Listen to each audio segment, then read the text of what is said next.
Hello, I'm Kate Burlett, Director of Library Experiences at the Gail Borden Public Library. Our community garden project was a partnership with the Elgin Community Garden Network. The process grew from a planned one-hour program inside the library that became a hands-on learning activity that continued throughout the growing season. The pictures you're about to view tell the story of how we built a raised bed garden. It also shows how the square foot gardening method was used to produce food to feed the hungry in our community. This was a very fun and easy learning experience. I hope you will consider a similar project at your libraries. Our community garden has 3 goals: to teach sustainable skills, feed the hungry, and have a fun, rewarding experience at the library. The frame of our garden was 4 foot square. Raised bed gardens are great. They require about 20% less water, and this size is very easy to work with. Site considerations include sunlight, slope of the land, and convenience for gardeners for planting and watering. A team of volunteers constructed the raised bed garden from pre-cut wood. This patient volunteer was great with the kids. When the frame was complete, newspaper was used to underline the garden, which along with mulch effectively prevents 99% of weeds. Our garden program was organized by a veteran community gardening instructor. Our newsletter reminded participants to wear comfortable clothing, sunscreen or hat, and bring garden gloves. The garden is a mix of rich peat moss, compost, vermiculite, and topsoil. If you're planning an outdoor gardening program, remember to set a rain date. Mother Nature has her own schedule. Now we do our dance around the garden. Seriously, or not, we're having fun compacting the mulch around our frame. This makes it easy for mowing the lawn around the garden or the frame if you're doing a raised bed garden, and it gives the garden a neat appearance from the street. These grids show the square foot gardening method, which we use to replace the traditional single row garden. It is a more efficient and manageable way to garden. The presenter of our program brought starter plants, seedlings of onions, spinach, and broccoli.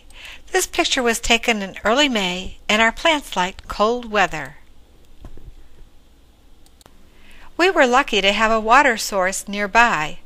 Water globes and mulch on top of established seedlings can help keep soil moist. This is our completed raised bed garden. Now we just need Mother Nature to cooperate. This is a close-up of one of our broccoli babies.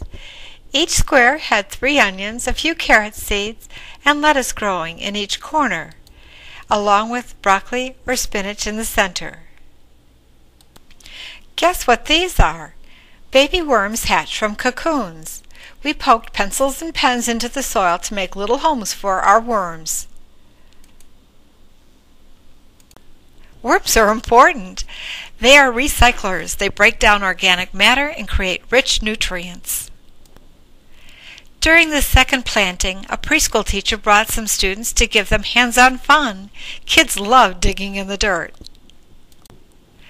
Our garden became a family project that actually motivated some families to start their own gardens at home. One of our volunteers took on the duty of site manager. This is a view from our garden from inside our youth services department. The paper window frame let children watch our garden grow. Staff also created a great display of gardening books to encourage children to read. The children took pride in their efforts and even cleaned each carrot, onion, and radish with old toothbrushes. We were very low tech. We were all learning and having fun.